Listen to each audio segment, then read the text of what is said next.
No último programa, eu trouxe, por exemplo, o assunto do Jeff Bezos, que é dono do Washington Post e é dono da Amazon, um dos homens mais ricos do mundo, e ele proibiu o Washington Post, o jornal, de novo, dele, proibiu que o jornal apoiasse a Kamala Harris nas eleições americanas e quebrou uma tradição de quase 50 anos.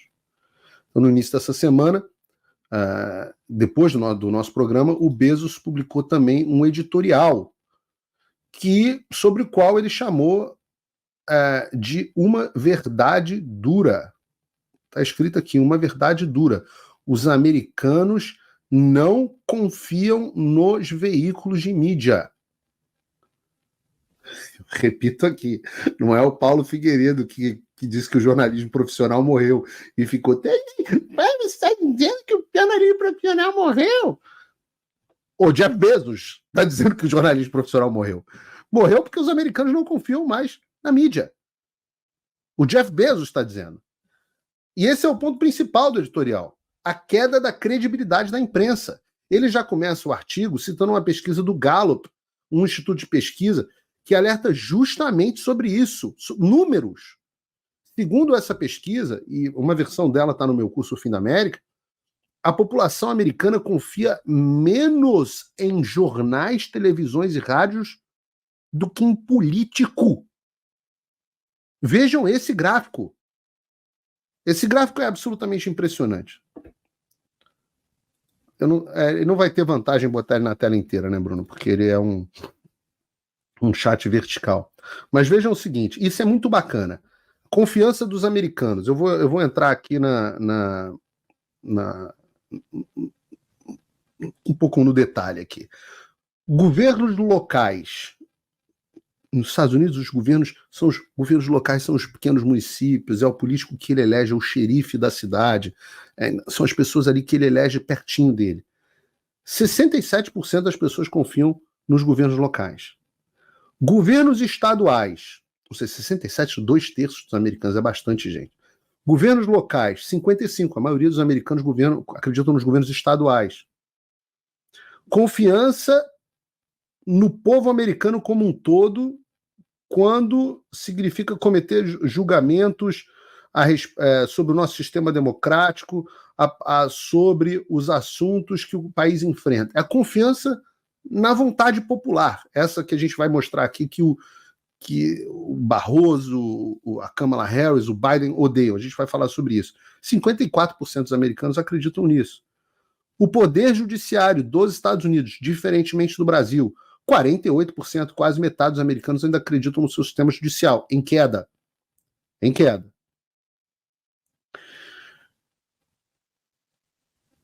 Homem e mulher na vida política, 46%.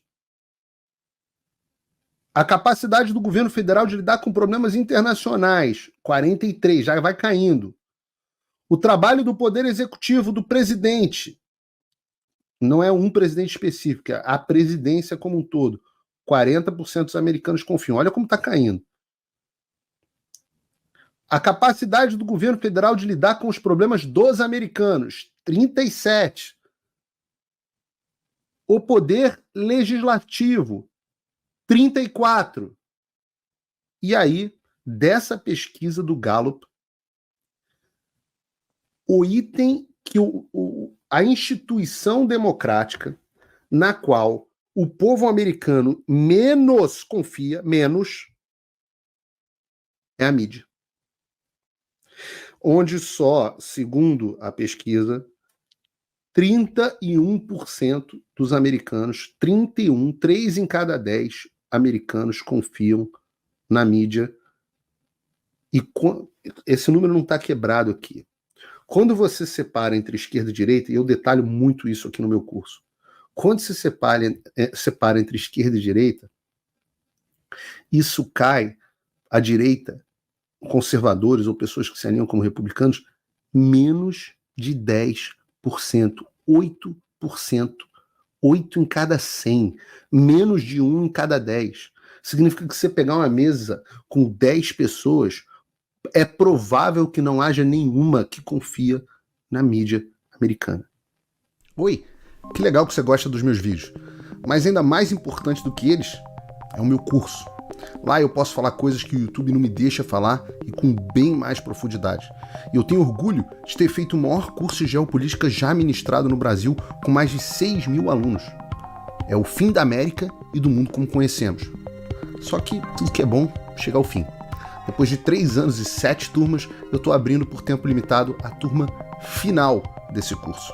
Então, essa, portanto, a tua última chance de fazer parte desse grupo e realmente entender o que está se passando no Brasil e no mundo, para poder ser diferente e ajudar a mudar as coisas na direção certa. Tem um link para você aqui na descrição. É por tempo limitado e com vagas limitadas. De novo, é a última turma. Haja agora para não se arrepender. Um abraço. Isso é absolutamente impressionante. As pessoas confiarem nos políticos mais do que nos jornalistas é inacreditável. Deixa eu contar uma história para vocês. E, de novo, tudo isso está muito detalhado, tem um módulo inteiro com 10 aulas no Fim da América que se chama A Morte do Jornalismo. Mas eu vou contar algumas coisas interessantes para vocês. Até a década de 80, a figura com maior credibilidade no país era um jornalista chamado Walter Cronkite. Eu já falei desse cara várias vezes, é um cara que, se vocês procurarem, ele é o cara que tem... Se o Bruno botar no Google aí uma imagem do Walter Cronkite, se botar aqui na tela, as pessoas vão reconhecê-lo, porque ele virou meio que o arquétipo do que era o jornalista de televisão. Ele é o cara que narra o pouso do homem na Lua, a morte do JFK, a guerra no Vietnã. Esse é o Walter Cronkite, o chamado de Tio Walt. Mas tem 2 grandes Tio Walts nos Estados Unidos, o Tio Walt Disney e o Tio Walter Cronkite. Esse cara era um homem de maior credibilidade no país. Ele apresentava uma espécie de jornal nacional, digamos assim, né? Chamava CBS Evening News. Pensem o seguinte, os nossos pais, e talvez você que está nos assistindo, eu tenho muita audiência um pouco mais velha que eu tenho 40, né? Ó o Walter Cronkite aqui. Esse tio Walter, que cara simpático, né? Ele apresentava o CBS Evening News e tinha uma coisa muito interessante. Deixa ele um pouquinho aí, Bruno. O CBS Evening News, por causa das regulações federais, ele era um jornal que ele tinha que ser isento. Porque como... Deixa ele aí, deixa o tio Walter aí. Como o jornalismo daquela época, ele era transmitido pelas vias de transmissão, né, de rádio e de televisão, a lei de radiodifusão dos Estados Unidos dizia que o mesmo tempo tinha que ser dado para uma cobertura com a visão, digamos assim, mais à esquerda do que para a direita. E os fatos tinham que ser apresentados de forma imparcial e as duas versões comentadas de forma ao mesmo tempo. Era uma lei. E o CBS Evening News era feito... Eu acho que a imprensa sempre teve um viésinho de esquerda. E quem criou essa regra, olha que interessante isso, quem criou essa regra foi o Roosevelt, que era muito de esquerda, talvez o presidente mais à esquerda que os Estados Unidos tenha tido, mais do que o Obama, mais do que o Biden, o Franklin Roosevelt, não Theodore Roosevelt. Ele criou essa regra porque os donos de televisão na época televisão e rádio eram todos de direita. E ele tinha medo de que, se houvesse liberdade, eles fossem promover o conteúdo como um conteúdo só de direita. E como eles queriam a versão da esquerda também, eles criaram essa lei para equilibrar o jogo. E o que aconteceu foi que toda a ideia de jornalismo isento e imparcial na televisão é copiada do jornalismo americano. O Jornal Nacional é uma cópia escarrada na sua versão original, ali, Sérgio Chapelain e Cid Moreira, né? É uma cópia escarrada do CBS Evening News. O Roberto Marinho era muito conhecido por copiar tudo que os americanos faziam, né? Os programas eram muito assim. Silvio Santos fazia muito isso também. Então, era por isso que você tinha um jornalismo isento. E qual é o meu ponto aqui da época do Tio Walt? Você tinha uma imprensa, primeiro, do homem mais confiável dos Estados Unidos, uma pessoa que todo mundo reputava como um cara de confiança, apresentando um jornal com os dois lados da notícia, que todo mundo tinha acesso ao mesmo jornal. O americano médio chegava em casa, 80% da audiência ligava, o papai ficava lá, ligava a sua televisão na poltrona, né, a mamãe vinha ali fazer o jantar e tal, e depois o papai assistia o jornal enquanto as crianças ficavam brincando, né, a ideia do sonho americano da década de 50. E a sociedade foi assim até os anos 80. Eu me lembro que o meu pai falava assim: meu filho, Peraí que vai começar o Jornal Nacional, silêncio. Aí tem aquela chamada que existe até hoje no Jornal Nacional, meio que todo mundo tinha que calar a boca para ver o que vinha no jornal. Porque as pessoas esperavam um dia inteiro para ter acesso à notícia. E aí tinha acesso a uma notícia equilibrada, imparcial, com acesso aos dois lados, e todo mundo tinha acesso à mesma informação. Fast forward, né? Avançamos e estamos em 2024. Nós temos uma imprensa absolutamente sem nenhuma credibilidade, que desistiu completamente da imparcialidade, e as pessoas de direita não assistem sequer os mesmos fatos das pessoas de esquerda. Então, você que assiste Paulo Figueiredo Show não vê a Globo, e quem tá, ou vê muito pouco a Globo. E quem está na Globo nunca, às vezes, ouviu falar sobre o Paulo Figueiredo. Não tem como haver diálogo entre essas pessoas, porque elas não têm acesso sequer aos mesmos fatos. Então você sai de uma sociedade de centro, com uma opinião homogênica, para uma sociedade onde cada um pensa o que, assim, uma salada. E se você somar isso ao problema real dos algoritmos das redes sociais, que só mostram para você o conteúdo que você quer ver, está roubado. É impossível você ter uma visão equilibrada de mundo e o diálogo e a tal da democracia. Quando as pessoas falarem para você a discussão está muito polarizada, eu estou explicando para você por que a discussão está muito polarizada. E, de novo, eu explico isso em detalhes e por que a democracia se acostumou a funcionar com uma imprensa livre e com uma imprensa imparcial. E sem essa imprensa imparcial, a democracia está colapsando. E eu explico como que a esquerda capturou os veículos de mídia para isso acontecer. Que isso não foi à toa. Houve uma razão mercadológica do broadcasting virar narrowcasting, mas houve também uma razão dos donos do mundo. Se eu disser para você que hoje 6 grupos controlam 95% da audiência americana e que desses 6 grupos, todos eles têm os mesmos donos, BlackRock, State Street e Vanguard. Inclusive a Fox News. Todos têm o mesmo dono. Você já ouviu falar nisso? Não? Torne-se meu aluno. De volta ao editorial do B, aliás, só esta semana. Só esta semana você tem para se tornar meu aluno. E se você não sabe, se você ouviu pela primeira vez o que eu estou falando agora, você não está apto para o debate público. Isso vale. Olha que interessante, eu vou abrir o meu curso para deputados e senadores numa versão presencial aqui em janeiro, em Miami. Porque se você não sabe o que está acontecendo, você não pode participar. Para de comentar. Para de comentar no chat. Você não sabe o que está acontecendo. Então, voltando ao editorial do Bezos. O Bezos dá uma versão diferente do que alguns funcionários do Washington Post, que se demitiram depois da negativa de apoio da Kamala Harris deram. Entendam, depois que o Washington Post se recusou a apoiar a Kamala Harris, eles perderam quase, o último número que eu vi foram 250 mil assinaturas. 250 mil assinaturas, mais ou menos 15% das assinaturas do jornal, em um dia. Em um dia não, sei lá, em 3 dias. E o que isso funciona? E um terço não, mais do que isso, do conselho editorial se demitiu. E eles diziam que o Bezos não queria arriscar entrar em uma briga com o Trump. Mas o Bezos diz que o objetivo é outro. É resgatar a credibilidade da imprensa. Ele escreve que os apoios dos jornais aos presidentes não mudam nada, mas contribuem para criar a percepção, que ele chama de percepção de enviesamento. E que para acabar com essa história do jornal apoiando o candidato político era uma decisão de princípios, era a decisão correta, etc.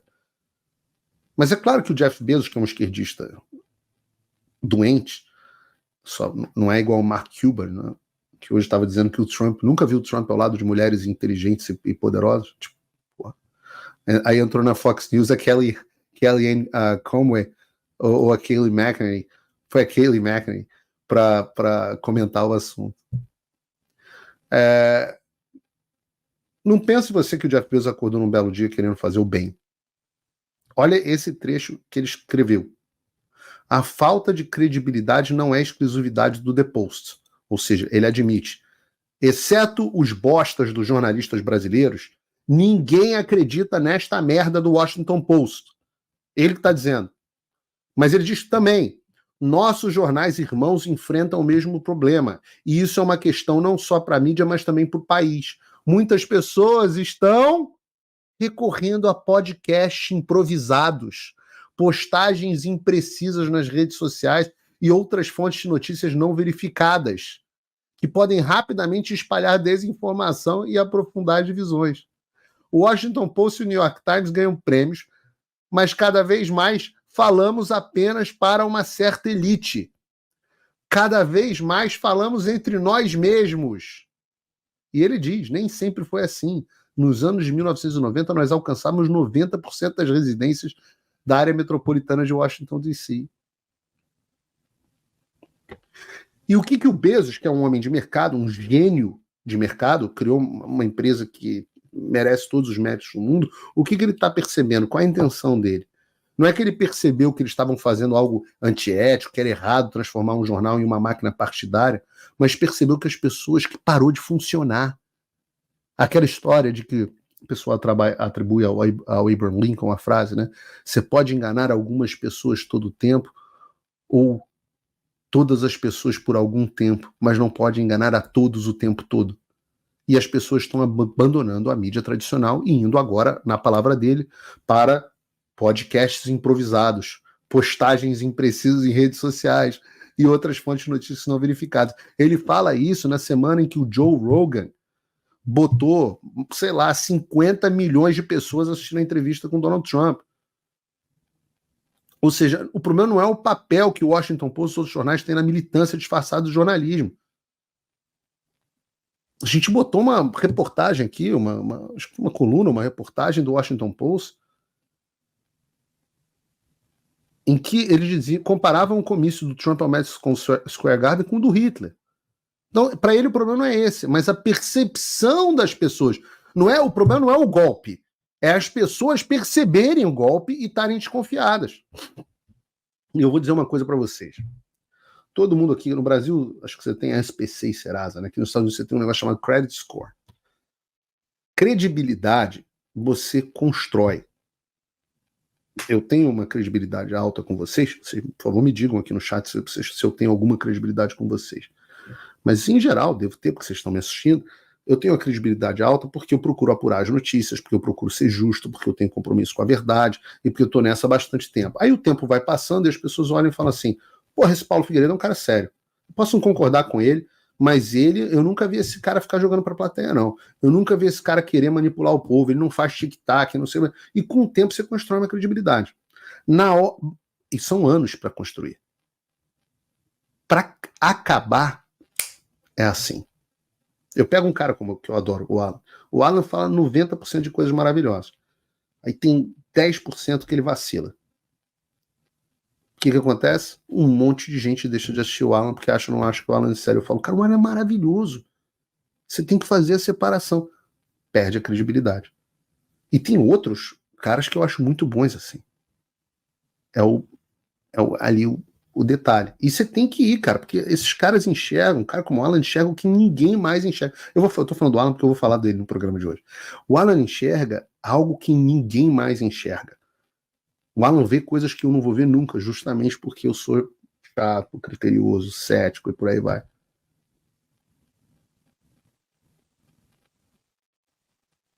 Não é à toa. O Bezos diz assim no editorial.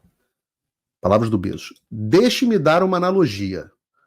As urnas eletrônicas, é o Bezos que está dizendo, devem atender a 2 requisitos. Elas devem contar os votos com precisão.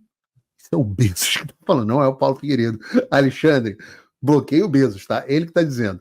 Elas devem contar os votos com precisão e as pessoas precisam acreditar que elas contam os votos com precisão.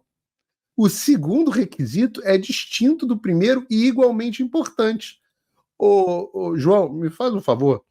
Pega esse trecho que está no nosso roteiro, manda para mim separado no WhatsApp que eu vou fazer um tweet só a respeito disso. Porque é o Jeff Bezos, não é o Paulo Figueiredo. Ele continua. Da mesma forma, os jornais precisam ser precisos e as pessoas precisam acreditar que os jornais são precisos. É difícil admitir, mas estamos falando no segundo requisito.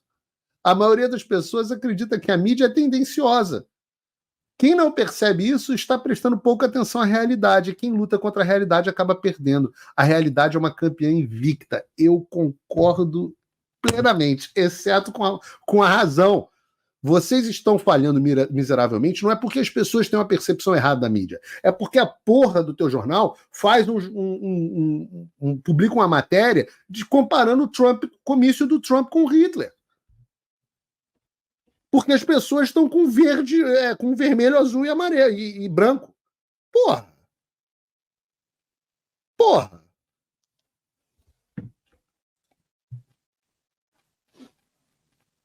Ele diz com todas as letras que os jornais precisam ser precisos e as pessoas precisam acreditar que eles são precisos. Mas que eles estão falando, ele acha que eles estão falhando só no segundo requisito. Já que as pessoas acreditam que a mídia é tendenciosa. O problema para o Bezos não é o Washington Post fazer reportagem biruta, não. É que a percepção das pessoas é que está errada. É um problema de posicionamento de mercado, não é um problema de realidade. Ora, Bezos, como se disse, a realidade é invicta. Vocês que me respondam no chat. Vocês acham que a mídia é tendenciosa? Sim ou não? Vocês acham que a mídia é tendenciosa, sim ou não? Ou é um problema de percepção? Só tem gente de esquerda em tudo que é jornal, meu Deus do céu. A ex-editora de opinião do New York Times, a Bari Weiss, e mais outro que eu esqueci o nome agora, eles renunciaram porque eles não viam, mas justamente eram assuntos proibidos no New York Times. Eu pergunto para vocês, quem é a colunista de direita no Globo? O Globo já teve Olavo de Carvalho como colunista, já teve Rodrigo Constantino. Quem é hoje? A Miriam Leitoa? O cara de direita na Globo News é o Joel Pinheiro da Fonseca. Meu querido Joel.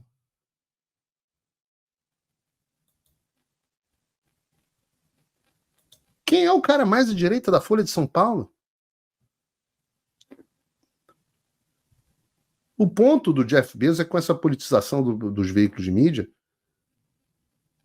As pessoas estão indo para onde? Para os podcasts. E ele está desesperado com isso.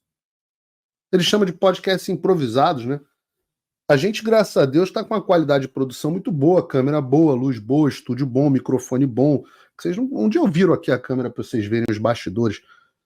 Tem proteção acústica na parede, tem duas. Bota a segunda câmera aqui, Bruno, para as pessoas verem que a gente tem segunda câmera. O Bruno não usa o suficiente a segunda câmera, tem que usar mais. Ó, aqui, ó, segunda câmera, para a gente poder falar com você por outra câmera, para poder criar uma dimensão um pouco mais profunda do programa.